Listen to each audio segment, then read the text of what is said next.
The biggest name. You're locked into JJ and Alex with the insight and analysis on the teams you can't live without. Presented by G2G Bars. This is 97.5, the KSL Sports Zone. It's time to get the inside info on BYU with Cougar insider Mitch Harper of KSLSports.com on 97.5, the KSL Sports Zone.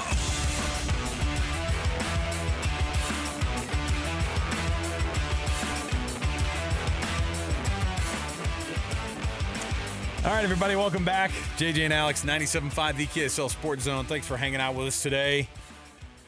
Oh my goodness, we got so much going on here. I already got one of my friends texting me and be like, "If it were only so simple as what you just said, these are real people." Yeah, I get it, but and bad things happen to good people. It sucks. Again, my dad always said it, and he's like, "I don't know what point that I may have failed you and not letting you know that life is not fair." And Craig Smith being let go mid-season was an awful decision. Not an awful decision. It was a difficult decision to make that ultimately is a Band-Aid you ripped off to improve the program, and I think that's the end of it. And it is hard. And Utah losing last night to 15 to UCF, not the way they wanted to end the season. And there's probably only one or two kids on that team that are still gonna have a scholarship here in the next month. And that coaching staff leaves, and then all the awkwardness that goes along with that. But you know what it was in the name of? Making your program better than it's been in a couple decades. I don't know. That might be pretty good. That's what you go for, and that's why you make those decisions. And we are not in high school sports anymore, everybody. These guys are paid. So, yeah, we get critical because you can. You know what I mean? So it's tough, and I feel bad for those kids, and it's an awful place to be in, but it was bad timing. You know, your senior year happens in that moment. It's not good. Hey, by the way, you can nominate that youth sports volunteer that you know for the Hercules Hero of the Week. The way you do it, submit that nomination, KSLSports.com/contest, and you can listen every Thursday. JJ and I roll those off. We'll have one for you tomorrow, and we celebrate the efforts of those local volunteers who do an awesome job in their neck of the woods. And so you can do the same thing, KSLSports.com/contest. They get a prize from Hercules First Credit Union and from Beehive Meals when they get nominated and win. All right, Mitch Harper, our BYU insider for KSLSports.com, joining us in studio. Mitch, good to see you, man. Hey, good to be here, guys. Happy to be on. All right. Let's. It's not even going to be a coin toss. Let's start with basketball because I mean we were knee deep in football talk and philosophy on how to balance the rosters, which is fascinating conversation to me. Like that, it is insanely cool and weird and wild. We need to take a whole show in the summer. I can't wait. Just talk about those things because we have no idea what we're looking at.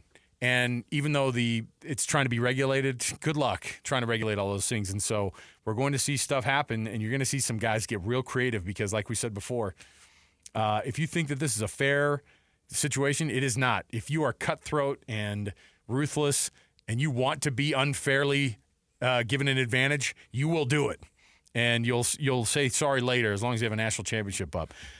Mitch, let's talk about basketball, though. BYU basketball waiting for what we were all kind of hoping for, or maybe some people were really scared of it happening again, but a top 25 matchup, number 12 Iowa State, number 17 BYU, tomorrow to kick off the quarterfinals of the Big 12 Championship. You cannot ask for a better start to the tournament for BYU. It's a great matchup, and it's one that BYU matches up really well. Since BYU joined the Big 12 last year, they've had double-digit leads in all three games against TJ Otzelberger's Iowa State teams. And, Iowa State's a team that defensively just takes away the inside the arc. But, for teams that have that great spacing and can knock down threes at a high clip, teams like BYU thrive in that matchup against Iowa State. So this is a really good matchup. And, there's been conversation about, well, should BYU want to win this tournament? They're already a lock for the NCAA.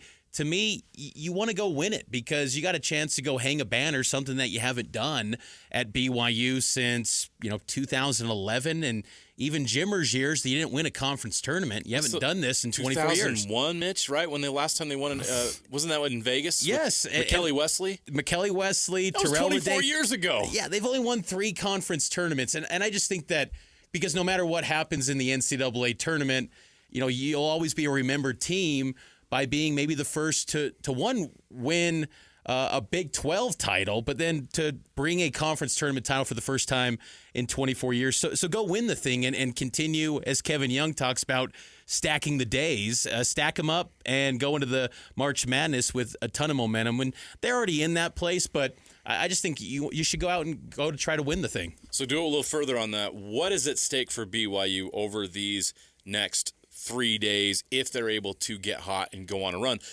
How much can they benefit when it comes to Selection Sunday? I think they could get up to a 5 seed potentially and what helps BYU, and it's probably not thought about much, but playing morning games. We're talking with some of the bracketologists out there that forecast these brackets. I was talking with Rocco Miller, and he said usually the selection committee, they have the bracket locked in by Friday night before Selection Sunday, and then that Saturday and the Sunday, it's maybe potential bid thieves and things like that. Case in point, last year Iowa State hammered Houston. Many people argued that Iowa State would jump to a 1 seed. It had no impact. They stayed on the 2 line. Houston was at the 1 seed as well. So I think that honestly, playing early games, playing Iowa State and potentially Houston, assuming Houston, of course, gets by Colorado, who's rolling right now, that would be outstanding for BYU if you could get those wins. And then you're probably talking about the 5 seed territory for BYU. And I think that would be a great place to be because then you're not having to deal with a 2 seed or a 1 seed. If you're in the 8-9 spot, you're playing similar opponents in that potential round of 32 as a 4 seed. So I think that's maybe the highest BYU could go if they could get on a little bit of a run in Kansas City. Kevin Young obviously has gotten exactly what you want to get to, which is that moment where you're peaking, which we saw this BYU basketball team did not peak last year at this time. We saw them, everyone was excited. That net ranking was up all year long, right? And then we were like, oh, my goodness. But the basketball has just gotten better and better with Kevin Young. What has he done? I think somebody brought up how, now he's really dialed in. Oh, we were talking with Jonathan Tavernari last week, and he goes, his lineups now have been kind of figured out. The rotations have been good. He's figured out, and there's also a part where you got to get guys to buy into what that part of their role is going to be and what that spot on the roster is for them. How much of that has contributed to where Kevin Young has gone, okay, now I feel comfortable with this.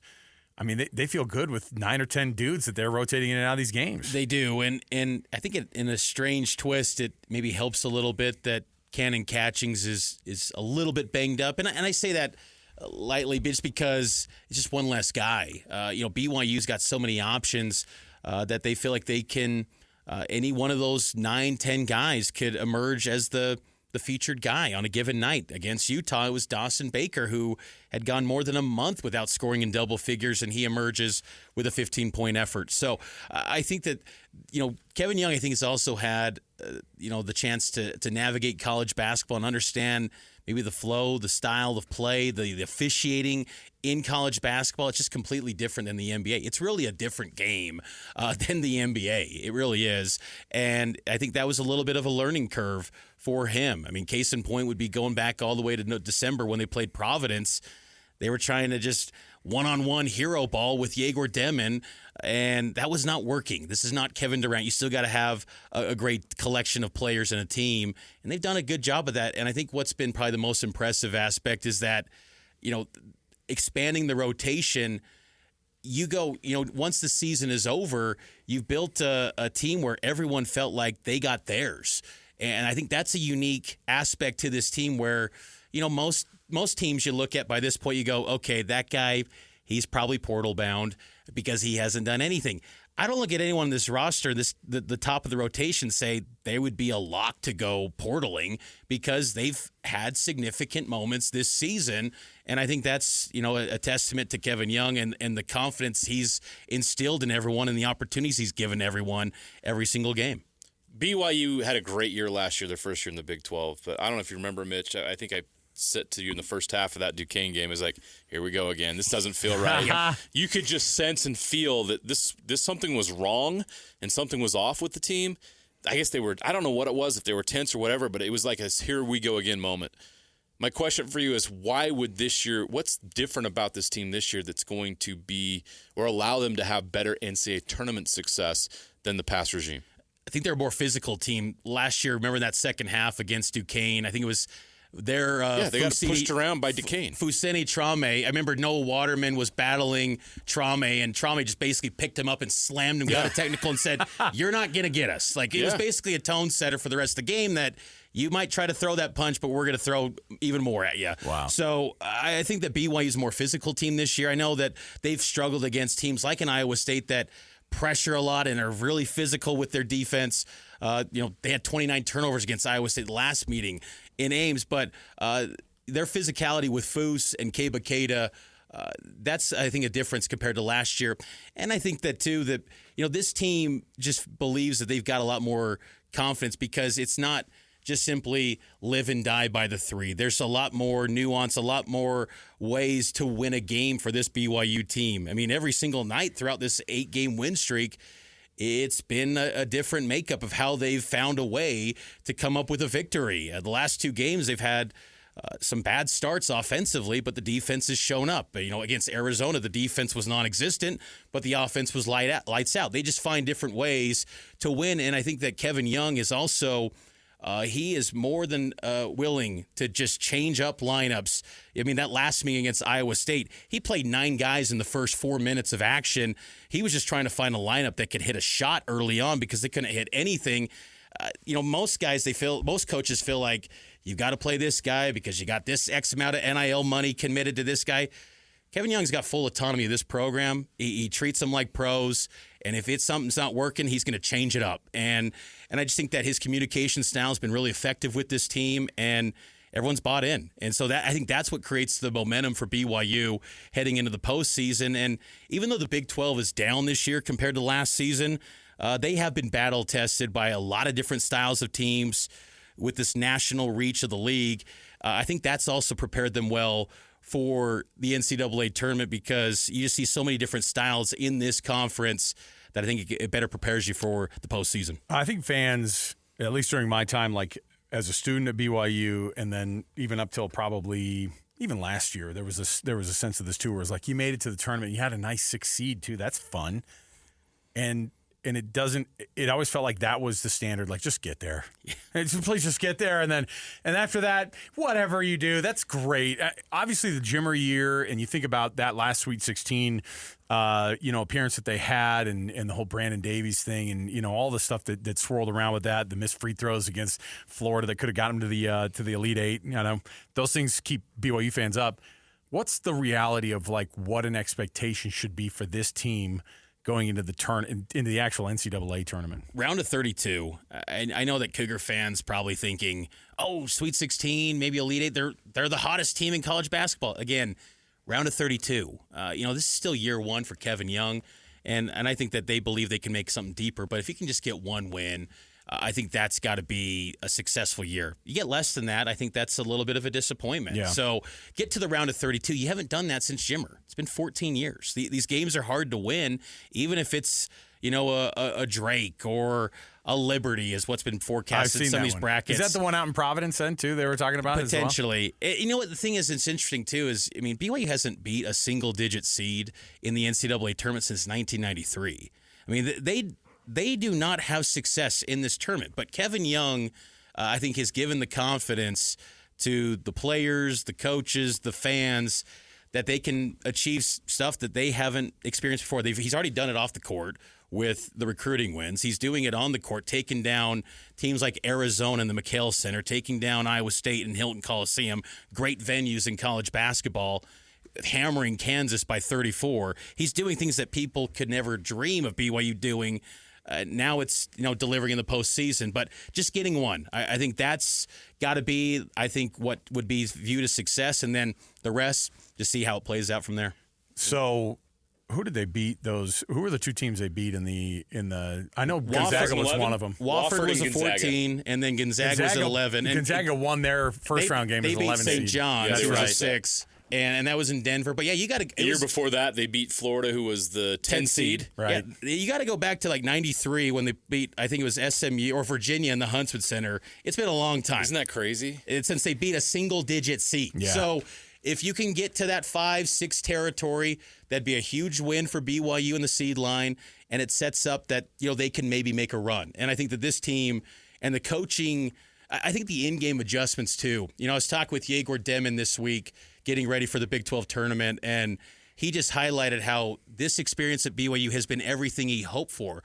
And you'd hear that and think he seems like he hasn't maybe been as good as many thought, but he loves the coaching, the feedback that he gets from Kevin Young and the staff. And he noted the in-game adjustments, how they're in the halftime locker room breaking it down on film and coming up with a different game plan they initially envisioned going into the game. So this coaching staff's really good at making those in-game adjustments, and that's going to be something that's big for BYU against opponents that they're not familiar with when you get into the postseason play. Yeah, BYU, a 7 seed in 1993, beat SMU, lost to Kansas in the next round. That's what it was, SMU.